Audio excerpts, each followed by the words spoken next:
2029లో మేమే గెలుస్తాం, ఒక్కొక్కరిని రప్పా రప్పా ఆడిస్తామంటున్న వైసీపీ నాయకులు. అసలు వాళ్ళు గెలిస్తే వాళ్ళు ఏం చేస్తారో వాళ్ళ మాటల్లోనే తెలుసుకుందాం రండి. ఇక్కడ మనతో పాటు ఉన్నారు గుడివాడ నాని గారు, కాంబాబు గారు, కేకరెడ్డి గారు ఉన్నారు. గుట్కా గారు,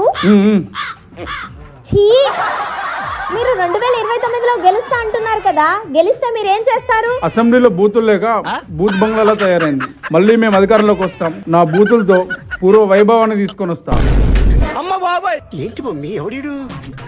కాంబాబు గారు, మీరు గెలుస్తా అంటున్నారు, గెలిస్తే మీరేం చేస్తారు? ఎలాగో ఇరిగేషన్ మంత్రిని చేస్తారు, పోలవరం నా చేతిలో పెడతారు. పోలవరం గురించి నాకు ఎలాగో తెలియదు కాబట్టి గంటో అరగంటో సంజన సుకన్య దగ్గరికి వెళ్తారా? ఎంతసేపు సంజన సుకన్య అనేది కొత్త వాళ్ళకి అవకాశం ఇవ్వద్దా? కేకరెడ్డి గారు, మీరు చెప్పండి, మీరు గెలిస్తే ఎలాంటి పనులు చేస్తారు? మేము గుడ్ మార్నింగ్ ధర్మవరం అని ప్రోగ్రామ్ పెడతాం, కానీ మేము ధర్మంగా ఉండం.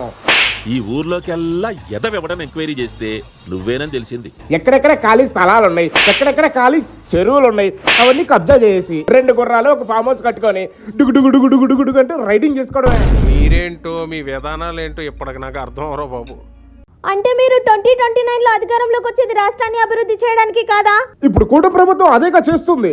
వాళ్ళు చేసి మేము చేసి ఏం బాగుంటది? వాళ్ళు అభివృద్ధి చేస్తున్నారుగా, మేము అవినీతి చేస్తాం.